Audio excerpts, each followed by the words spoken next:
Hey there, this is Bob Nalbandian with the Shockwave Skull Sessions podcast and the Inside Metal documentary series. Just want to let you know you are tuned into Poppitt's Corner.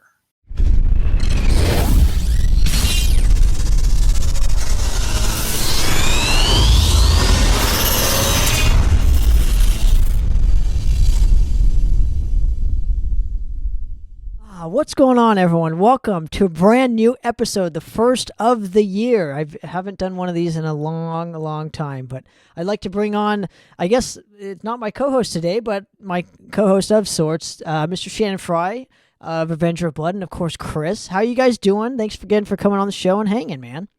Thanks for having me. Thanks again. Yeah. So we're here today to discuss, I guess, a new old record. Shannon, why don't you give me the backstory on this, just for the people who have no idea, kind of what's going on in the Avenger of Blood camp. But essentially, it's like a re-recorded version of Complete Annihilation. So go ahead, give me all the spiel for this. Yeah, so when we released the album, we recorded it in 2004. It was released in 2005. And it sounded like ass.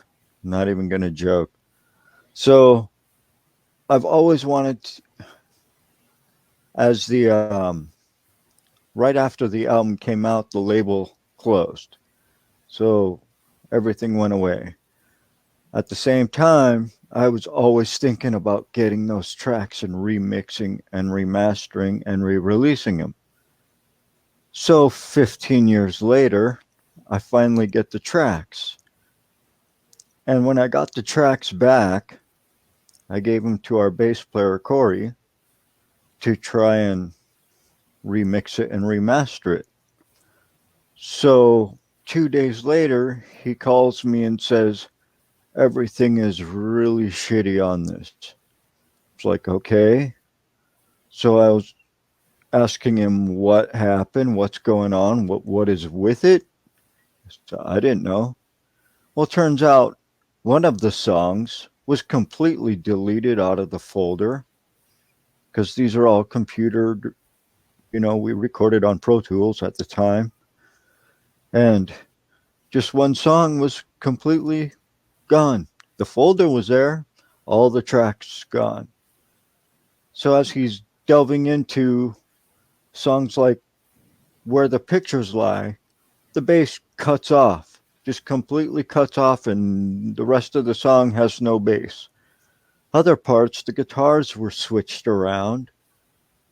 Vocals were off. There's tracks in there that don't mean anything to anything. Like, it was the biggest clusterfuck that could ever possibly be.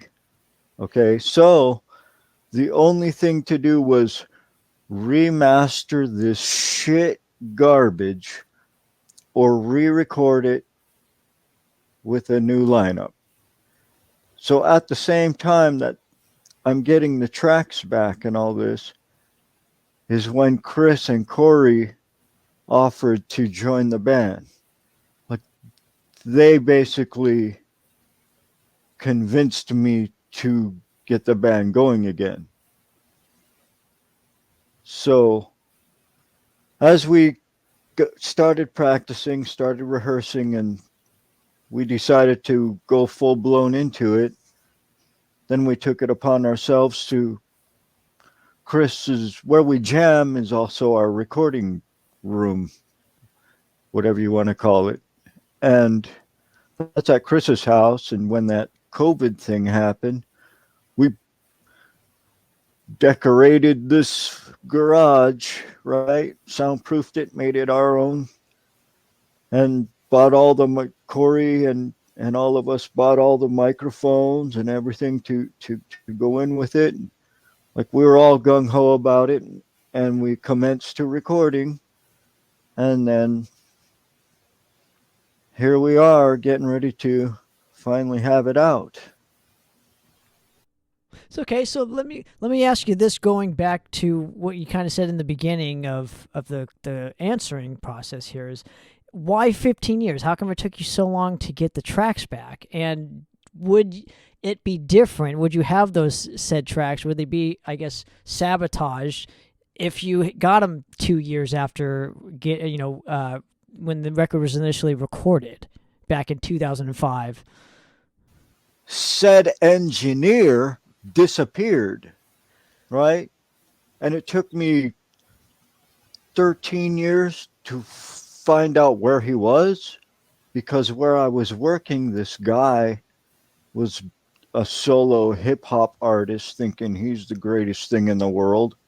Well, he was my assistant at my job. And so he kept talking about this recording studio. Where are you recording? Who? And I was like, huh. Then he mentioned the guy's name, and I'm like, whoa, really? He's there? So my coworker at the time gave me the number, and I found him. And then I found him on Facebook shortly after. So I had to, develop a time and everything to get the files transferred to a fucking whatever those are called, flash drive. A floppy disk. Right? Floppy disk.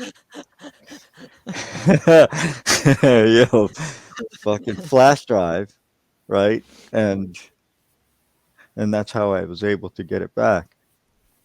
Now, Chris, I gotta go to you real quick on this and how you fit in with wanting to restart the band and whatnot. Was this kind of the first indication of, this could be something more, and this is a perfect project to complete? Because it's kind of like you're killing two birds with one stone here. Shannon had always wanted to re-record it and make it sound even better, and obviously you guys needed something at the time when you guys all got together to look forward to completing before you started, I don't know, a whole new record with all new material. So when Shannon initially came to me with the idea, I think it was like late 2018, early 2019. And for me, it was something that I always wanted to do because I've been a Avenger fan since Complete Annihilation came out. Like, me and my friends in our band at the time, we'd be trying to write songs and stuff. We were really into thrash at the time too, and like that was one of the big albums that we would always listen to for inspiration, was Complete Annihilation.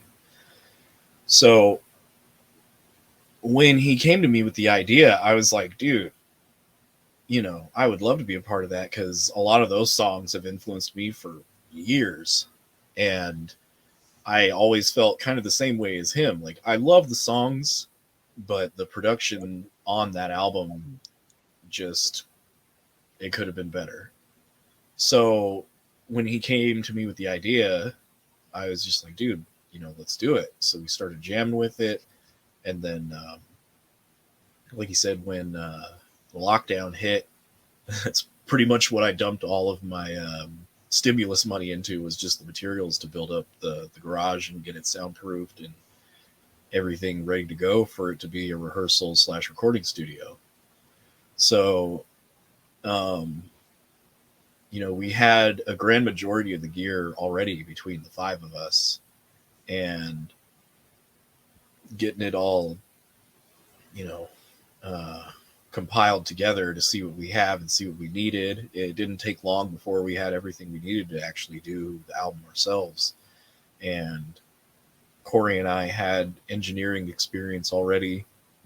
I've been doing it for myself for over a decade, and Corey has been spending the last few years doing it professionally. So we figured, why not do it ourselves? Cut the middlemen out.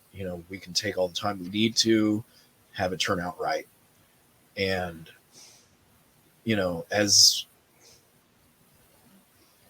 as much of a learning experience as it was, I do think that it did come out quite a bit better than we expected to.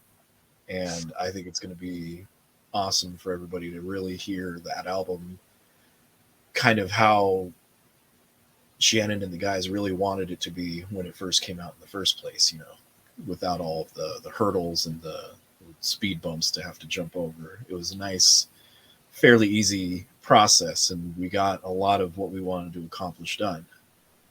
Sure. So, what did you specifically learn in going into this process and learning how to work with the guys in Avenger for this new lineup? And now, and taking that influence or taking that kind of, how everybody works and applying it to an actual fucking like original, like brand new album that Avenger of Blood hopefully is gearing up to do now.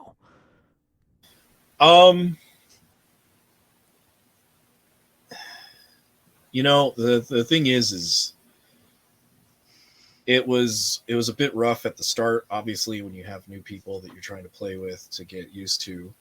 But me, Sal, and Mark, we were always sharing ideas, and the more Avenger stuff that I learned, I would be able to translate it into writing new songs that were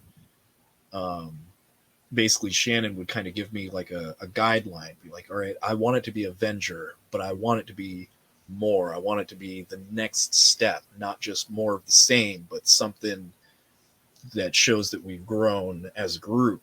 So now, what kind of influences were you putting in at that specific juncture?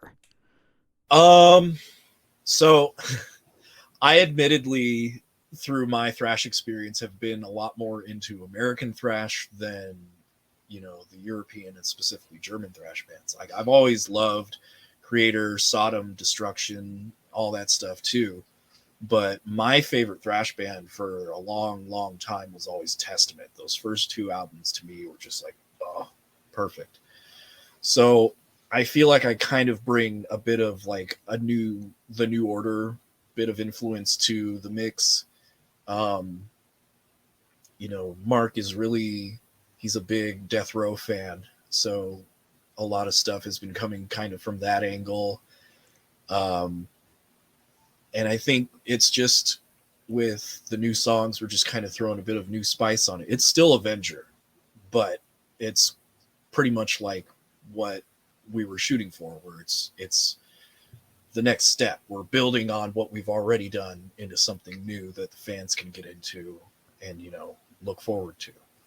Now, I think a lot of Avengers tonalities or what makes you guys it comes from the drums specifically, and I get it because Shannon's been there from the beginning, so his stamp is clearly cemented in this camp here. But I really feel, with taking his stamp and how you guys are applying other elements, I would be really curious how Shannon is going to either continue to do the same things that he's doing, or to kind of be a chameleon and play with the new influences. I'm just curious, Shannon, for you, how your approach is going to be on the new material now that you have other outside influences, other than, German thrash, and Death Row obviously kind of counts, but they're more technical at this point. Well, that technicality of the Death Row era, that aspect that you're getting to, is almost the same as what Chris is throwing in. The Testament thing, I think that he's referring to when he's throwing it in, is the melody, right? Because Avenger never really had melody. We were just violent and vicious before. Well, now it's violent and vicious with some melody, which is like, that's that step that I was looking for, as you were talking about earlier. So, in getting the material ready for, let's switch gears here and go back to what we should explain. What the title of the album is completely Re-Annihilated, right? A kind of a play on words with complete annihilation, but you're completely re-annihilated because it's a brand new start. But it's also going to be a start not in terms of the band at that specific time and place, but going forward now. And you guys, I'm assuming, have really learned how each other work with doing this specific album. We're still figuring that out. We have a few obstacles yet, but we all get along super great, and that's what's cool. And me and Shannon were kind of talking off the air, and I'll tell you this, Chris, is, the one standout for me personally, and it has nothing to do with me being a vocalist and whatnot, but Sal's vocal abilities and approach, I think is a huge step forward from Eric. If I'm just being honest here, I just like his approach a lot more. It's more aggressive. It fits Avenger of Blood more so even now, because I think at the time they were kind of unfairly lumped into a creator clone. But now that you have Sal, I think he just adds a bit more grit to where it doesn't sound completely like that. It's literally like he's added so much to the band. So I'll tell you right now, like, even being a part of the album and everything, getting it redone, I will say right now, I agree with you. My favorite thing on Completely Re-Annihilated is Sal's vocals. Like, he came in and it was just so fluid and flawless, and like it was funny because he was a little bit unsure of himself because he hadn't really stepped up and done that kind of thing in a long time. And every session I was just blown away because the dude like took everything that we had done before and then done the same thing that we did with the riffs and stuff. It's still Avenger, but it's the next step, and it sounds so awesome. Like, he's my favorite thrash vocalist of all time now. I like it. But he also took what Eric did and just made it even better. I don't know how you could even do that, but he's just that kind of a vocalist. So bravo. Yeah, golf clap for Sal. Right, exactly. Obviously, we spoke I think the last time we spoke was the San Diego Metal Swap Meet, and I was kind of kissing his ass a little bit, but it's true. He really stepped forward. I think, again, Shannon, it's no offense to anyone in this specific realm as of this moment, but the vocals are just my favorite part of Completely Re-Annihilated. I'm generally curious, and maybe Chris would be a better fit to answer this, is what kind of an influence is he going to do going forward with the material now that you are bringing in with your riffs? I'm not really sure. I'm like, to be 100% honest, because like with the new material that we're working on right now, that's one of the things that we're still kind of working on at the moment, is getting like lyrics and vocal lines down how we want them. But sorry. So is he, not to cut you up, but is he actually writing the lyrics now going forward, or is it just a combination of all you guys? How typically are you going to write new material with this specific lineup? So it's a combination of both. Mm-hmm. So he's writing the lyrics for a couple of songs because we had a couple of ideas that we wanted him specifically to work on.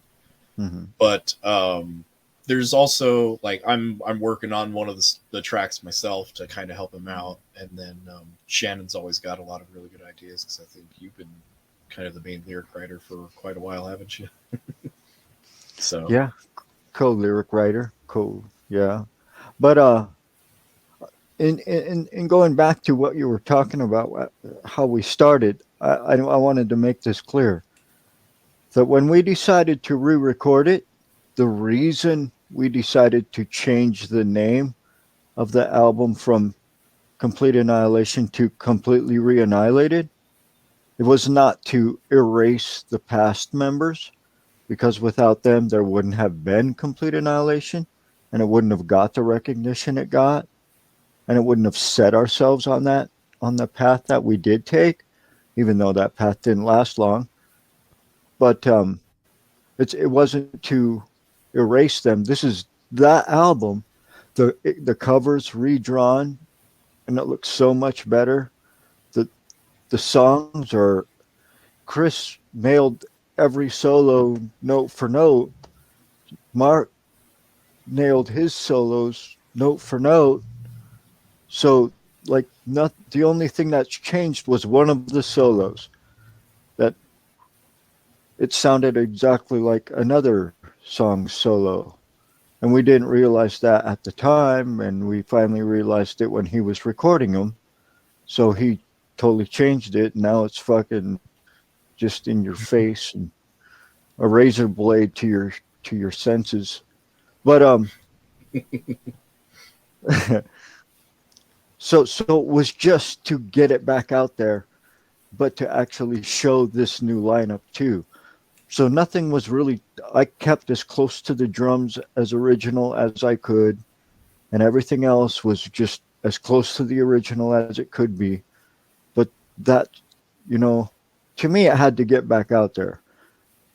So now that we're moving forward, like now we get to show what we're about nowadays. Well, right, and but I think the biggest takeaway for me personally, and the smartest thing that you guys did is you use this project to get to know one another, and it will only make you stronger as a unit for the new material. That's all I was trying to say. Is just because not many bands get to do that. So I think what you guys did is pretty smart, in a sense too, that you're doing it early in your kind of career, even though you've been around a long time. But this is essentially it's not like you've made 20 albums and you're doing the fucking 35th anniversary of it, but redoing it. You know what I mean? Right. So it's an album not many people know. And I've gotten asked about it time after time after time. And it's just like, I don't know where you can get it. Go online, I guess. I had nothing. So here it is, re-recorded. You can't polish a turd, and you can't fix something that's completely broken, because this time duct tape don't work on this. So it's the best thing that we could have done, I guess. Yeah. now, what have you changed in terms of obtaining the tracks that you didn't at with Complete Annihilation? Now that you've done it completely Re-Annihilated, I'm assuming everything is all good to go. You haven't fucking lost a whole song. Half the bass is gone. I'm assuming, that's you guys can now finally step forward into a new record. So let me ask you this in terms of how you guys are marketing Completely Re-Annihilated. I would like to know your guys' process into, how do you market an album that's kind of already been made, but it hasn't been made, if that makes sense. It's like a new updated form of an album. That's a good question. How would you answer that, Chris? It's kind of like what we were saying. Even if it's something that people haven't heard the original of, it's still a marker for the beginning of this specific lineup. So it's kind of, we're basically rebooting ourselves. It's a reimagining of the original, and, it's just same band, but a different feel, a different mentality going forward. It's just, that's what I'm looking for. Well, but so I guess what I'm trying to ask is, in terms of marketing this, are you marketing it as just a whole new kind of beast? Or are you just using this as to like, hey, this is what we needed to do at this point in time. Now we're just going to go straight into the studio and do a whole new record and just focus mainly on this. Okay. So there won't be like a Death Brigade Part 2 or fucking On Slaying Grounds re-recorded version. Okay. All right. Okay. I'm just asking the questions, man. Okay. So because, for a lot of us, Death Brigade is the record. It's for a lot of us, I don't know why, Shannon, I can't fucking explain it. You know why, and you can't even explain it either. It's just, it is what it is, right? Now, what are your plans as far as touring for this? Are you planning on doing any road shows to promote the Completely Re-Annihilated, or are you just the album's out, we're going to focus now on a whole new record and then start the touring from there? Yes, the second one. We are playing one. We're playing locally as soon as things kind of wrap up with what we're doing now, and we can get out there. And we're also playing in Madison, Wisconsin at the Blades of Steel Festival for Volume 3. And other than that, we don't have anything. We're just, concentrating on getting this done and starting new songs right away, because you can never have enough songs and you can never stop recording. So we have to just keep moving forward. And if we get the opportunity to play, okay, good. But we also have some really big personal responsibilities that are on our plate. And so touring is out of the question at this point. But we'll play shows, sure. We can do some out of town on a weekend here or there and do whatever we have to. If it works out for us, yeah. Now, Chris, for you specifically, when you first kind of joined Avenger, I want to get some backstory on you specifically. I know enough about Shannon, but for you specifically, I'm curious how you even came upon Avenger of Blood. Did you see him at a show? I know you guys are local, but I'm assuming you saw him at like a local show and then started to dive into their catalog that way, or did you go to a record shop and see the album or on a magazine? How did you actually discover Avenger? So Jesus, when I was 16, yeah, this is interesting. When I was 16, I was in a thrash band called, what was it? Asylum, with a previous member of Avenger of Blood, actually, Chris Rodriguez. And, like I was saying before, one of the big albums that we would listen to all the time was Complete Annihilation. I actually bought the CD T-shirt combo when they had it on sale on the Heavy Artillery site. No. Or was it... No, Heavy Artillery was Death Brigade. This was... That's right. Well, this was through JCM Records at the time, Yeah. but it was we also had a merchandising deal, and they were the ones that were supplying the shirts, and they were the ones that had the website up. So, yeah, okay. So when that band eventually fell apart, I actually don't remember the first time that Shannon and I had met. I think it was at a couple of local shows. I don't remember if it was theirs or not. But I had given him my number, and at the time, I think it was like 17 or 18 years old. And I was pretty much a free agent at the time. And he gave me a call to come audition for Avenger of Blood. And I think I went and I auditioned twice, and I almost got the part all the way back in, what was it, like 2008, 2009, something like that? 2008, yeah. And I think, what was it? I almost got it, but they were just about to go on tour. I didn't have a passport, and obviously I was still underage, so the bar shows would have been difficult. And I think I actually lost the spot out to Sal at the time. So that was my first major interaction with Avenger of Blood, was back then. And I've always kept in touch with Shannon ever since. I'd always see him at shows. Every new band that I would be in, he would come and see it at least once to see how I was doing, see what I was working with. So when he finally wanted to get everything, back together and do this album, he hit me up, and I was just like, dude, I've been waiting for that call for fucking 15 years. What an honor, Shannon. That seems like a huge honor, for Shannon. Yeah, see, Chris is even answering for you, but it seems like it's an honor for you too, Shannon, to have a guy that's so and I wouldn't say infatuated, but I would say just loves Avenger of Blood that much to where, the call meant the world to him. So that's fucking awesome. I view it. This is why I think him and I gel so well, is because if we were one of his favorite bands and he's a fan of the band, I can't say one of his favorites, but if he was a fan of the band as much as I'm a fan of the band, sure, I'm in the band, but I have to step back sometimes and just listen as a fan, as a metal fan. Do I like this? Do I don't like it? What would I change? What would I not change? Right? All those always going through my head at the time. So now that he's in and he loves the band as much as I do, it's like, well, nothing, there's no clashing ever. And it's the same with everyone that's in right now though too.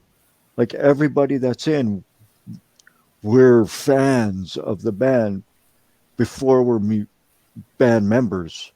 You know what I mean? That's how I Sure. view it. See, I think you guys just have a great chemistry because you don't take any shit. Let's just be honest there. Okay. Well, There you go. There you yeah. go. Absolutely. Now, Chris, let's go back to you real quick here. And I want to ask your specific history into the quote unquote new wave of thrash metal that was happening back then. And Avenger was a big part of that, even if it drove Shannon nuts. I could only understand, and I'm sorry for that, but it's the truth. I'm curious, were you discovering other bands of that ilk, like, I don't know, a Fueled by Fire or a Warbringer, because of MySpace, I'm assuming, or just seeing them play with Avenger, or were you discovering more and more of these type of bands?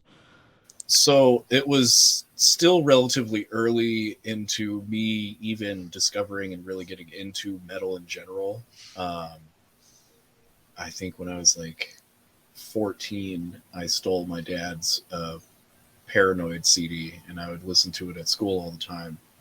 And then a friend of mine gave me a mix CD with more Black Sabbath and Iron Maiden. And that was the first time I'd ever heard Iron Maiden. I was like, oh my God, I need more of this. So ever since that moment, it was just, how it is when you're an early metal fan, you're just absolutely nuts. You can never get enough. So you keep looking for more and more and more. And I was lucky enough to hit that in the internet age where I could just Google search, thrash metal, and then it gives me 30 examples. So, like you said, actually, MySpace did make it pretty easy to go search that kind of stuff out. So I started going and seeing local bands that were doing kind of the same thing to see, what kids were doing at the time. Like, where was the state of metal at that point? And that's where I saw, like you said, Warbringer, Fueled by Fire, Ex Mortis, a lot of others. And it just, I always liked thrash metal because of the aggressiveness, and it was always fast. It was always exciting. There was always something going on. There was no pauses. It was never boring. And that was the big part for me. Now what set Avenger of Blood apart from all those bands that made you gravitate towards them at first? That we were local. That too, but I hate to say this, but honestly, it was around that time where Slayer stopped really sounding like Slayer, and they were always one of my top favorites. And then when I had heard Avenger, they had the German vocals, but they still had badass Slayer riffs that weren't corny like a lot of other bands do, that make they shoot for it, but it kind of, they get a little bit too on the gimmicky side. And that always drove me away from a lot of other bands that tried to sound like Slayer. But to me, Avenger did it right. All the riffs and everything like that, all of it meshed. It was always angry and aggressive. When you're a 16-year-old kid, you're always angry about everything. So I loved it. So that's what drew me to Avenger, was just that satisfied my Slayer craving that a lot of other bands could never do right. Yeah, and maybe because Shannon's kind of an older soul and has been doing it longer than probably me and you have been alive.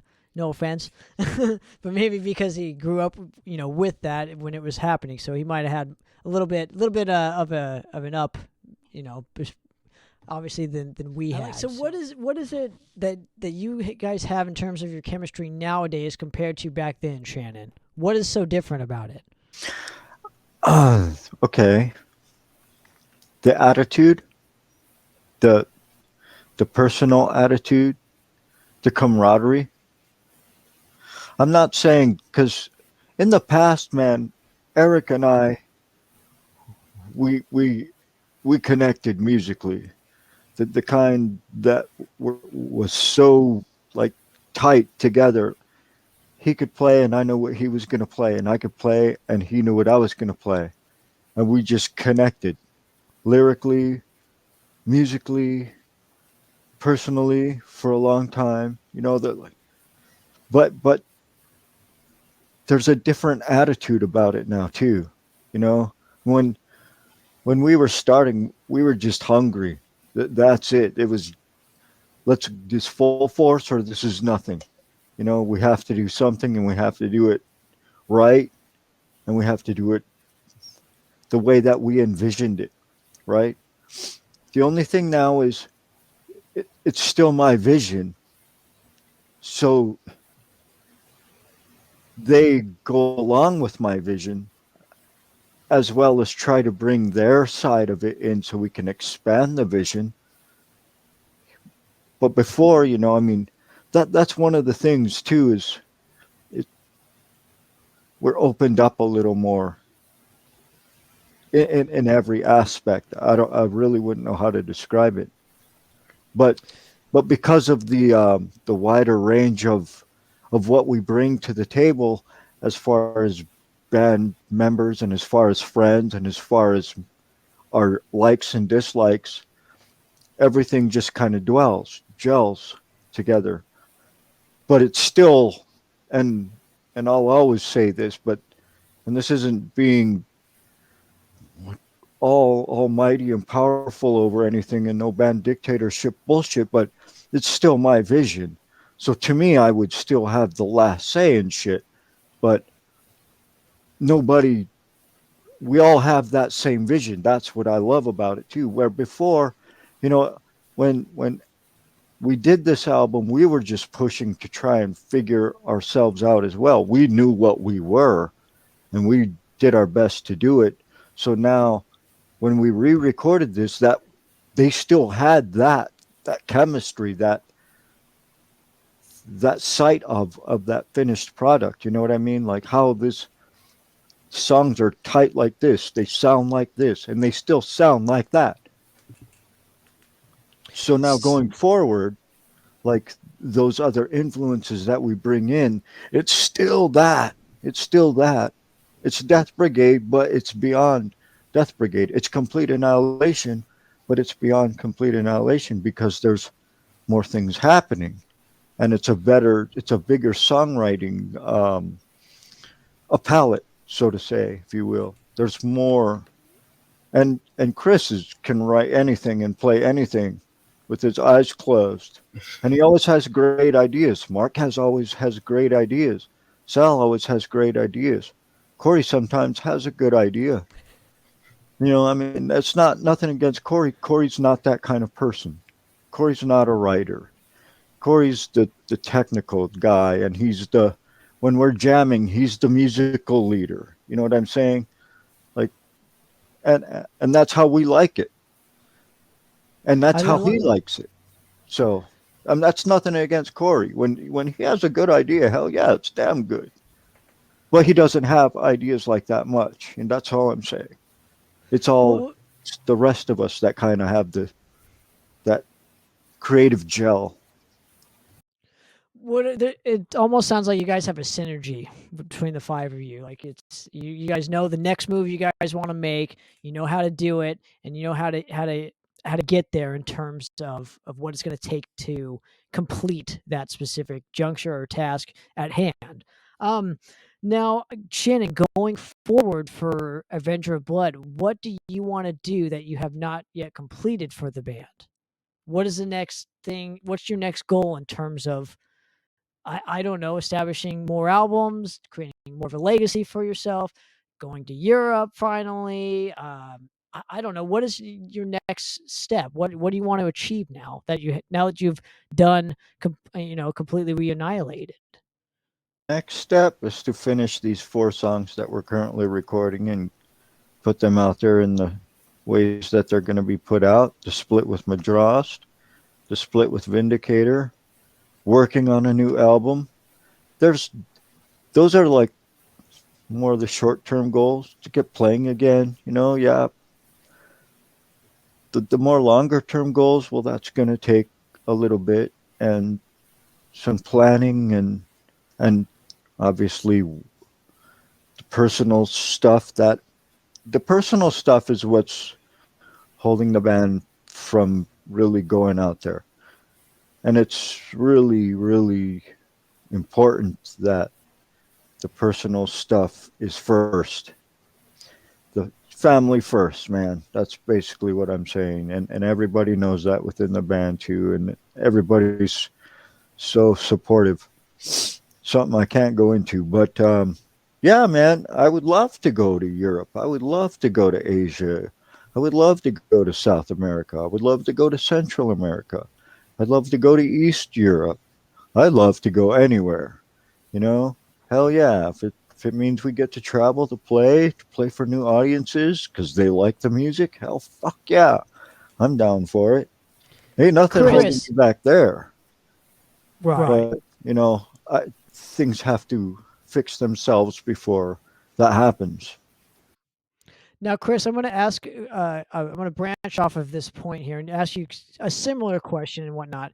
But being the quote unquote new guy and an important faction of the band nowadays with the writing style and what you bring to the table, musically speaking, and in terms of the overall goals that you have not completed in your respected career and whatnot, what would you like to achieve with Avenger of Blood going forward? So, one of the big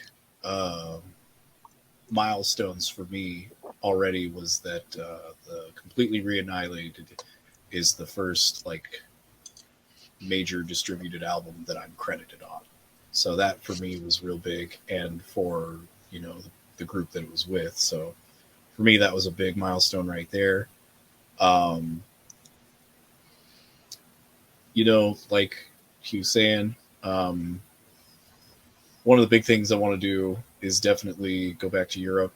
I've only been once. I was with a band called No Words in 2015. We did Vakken, and I loved it, and I want to go back, and I'd love to go back and play it, especially with Avenger. I think it would be awesome to go with Avenger back to Germany. And then besides that, definitely more albums. I want to do a lot more songwriting, a lot more metal festivals too. So I haven't got to do a lot of those. So that's pretty much my main thing. Is there's a lot of bands that I hope I get the chance to share the stage with that I haven't been able to yet. And I mean, even the one in Madison, we're going to be sharing the stage with Flotsam and Jetsam. So I thought that was really cool. And hopefully we get some more stuff booked throughout the year. But yeah, it just doing a lot of the usual things with bands, but just looking forward to doing it with this band. Have you noticed a shortage of bookers and promoters and whatnot that still book either locally or festival wise? It seems like there's a shortage. I don't know. Maybe it's just I'm the media guy now and band guy, but I've noticed not a lot of promoters are really kind of taking the chance on festival type things, or it just doesn't seem like there's a lot of shows happening. But maybe there are. To answer that question, it's the same people in Vegas. Vegas is its own world. I'm just going to say that. Everything outside of the Las Vegas happens. Everything for metal. Everything in Las Vegas that is metal just kind of gets shut out. Occasionally we'll get some bigger shows. But yeah, there are lots right now. There's Shows I see them booked all the time right now. It's just a matter of, are you going to fucking recognize that we're back? I don't know. And it seems like maybe they're getting too many offers and they just keep forgetting, or I don't know. I don't know. It could be anything. It might be a fucking secret hatred for us, for all I know. I don't know. You know, but there ain't no shortage. Not in Las Vegas. You know, and the guys that I know that are doing it are gonna do it and have always done it, right? There's fewer, but but it's the I same think bullshit. overall, like, I think the lockdown and COVID really fucked the system up, basically, because, pre-lockdown, it wasn't the best, but there was still stuff going on, and ever since then, it's just been a slow uphill climb to get it back to anywhere close to what it was. As far as the scene in Vegas, it's just Vegas has never really been a metal city. And like you can see it a lot of times on like the big national tours. They'll skip right over us from San Diego right to Phoenix, et cetera, et cetera. So it's a bit of a bummer, but I'm hoping that since a lot of the more popular cities to play aren't really that far away, that even if we can't play here in Vegas, we can still go hit SoCal. We can still go do Arizona, New Mexico, nearby stuff. Like Shannon was saying before, go out for a weekend, play a show or two, come back, still be able to take care of everyday life here at home, but, still manage to go out and expand and work the band like we want to. Now, do you feel that because you guys are in Vegas and the casinos are really the hot ticket, it's really the reason why people go out there is the casinos. It's not really, they don't go out for metal. I'm assuming, the casinos are what's holding the metal scene from kind of flourishing. The casinos Vegas hold everything from flourishing. That's just how it is. You have your one club here though. That Chris has a cover band that he plays in, that they play this club all the time, and it's owned by the guy that does the Counting Cars movie, or television series, whatever. Okay. Anyway, so that club is popular. It used to be Vince Neil's Feel Goods. Now it's Counts Vamped, and they get a lot of shows, right? And there's pretty much a built-in crowd, but it's also because of Counting Cars and the rock bands that are booked there. That's one of like the site places for tourists to come as well. Well, outside of that, yeah, your deal. Celine Dion's playing. Well, no matter who you are, you're competing with Celine Dion. Doesn't matter what kind of music you're into. A metalhead probably won't go to that, but that's still a competition, as well as the stand-up comedians, as well as the Cirque du Soleil shows. I mean, everything's a competition here because this is the entertainment capital of the world. Sorry. Now, go ahead. Oh, it's definitely a cover band city. I've learned that over the years. And another big thing that I think hurts the scene quite a bit is a lot of the independent venues that are like far away from the strip don't usually last very long. I've seen a lot of venues pop up and then drop right out of, the spotlight, in less than a year. And I don't know what it is that makes it so tough to keep these places open, but like we had like Roadhouse, the Farm, the University Theater. There were so many good venues that were here that didn't last very long. You could have made a great metal venues, but even the skate park. Yeah, we still have Counts Vamp still does a lot of stuff. They do a lot of classic metal stuff, like you see like a lot of the 80s stuff that still tours goes through there quite a bit. As far as the more underground stuff, we still have the Dive Bar and Triple B's. But outside of those, there's not a lot, and we just got a recent addition to the Vegas scene. I think it was 2-3 years ago, where Roger from Mortician moved out here, and now he's got his store, the Primitive Recordings, and he does a lot of booking out here now as well. So I'm hoping that helps spice the scene up a little bit, get things going. I've seen a lot of his shows doing fairly well, so it's looking better. I'll say that. Well, speaking of better, completely Re-Annihilated, I believe, is coming out within the next couple months, and obviously it's a better version, in my opinion, of Complete Annihilation. Now, Shannon and Chris, I want to thank you very much for giving me a few minutes of you guys' time and helping me promote the record. It kills. I don't know what else to say. If you're into thrash metal, if you're into blistering fucking jackhammered to the balls sounding metal, this is the album for you.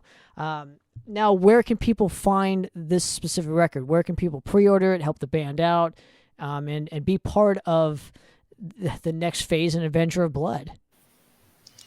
Well, it'll be available at nolifetillmetalrecords.com. That's the label that's putting it out. Pre-orders start February. Release date's March 31st. So I don't know if you want to edit that part or what, but no, I just want you to stop clicking on your fucking can. But okay. I'm leaving that in too, man. But yeah, go ahead. The pre-sales are supposed to start mid-February. The official release date, we're shooting for March 31st. And, it's going to be CD, vinyl. We're working on merchandise as well because, us metal boys love our T-shirts. Hell yeah, dude. We got to get our T-shirts out there too, but we got ideas for posters and a lot of other stuff too. We have some pretty slick patch ideas. Like we're looking to go back out there with a lot of stuff to really spread the word and get it out there.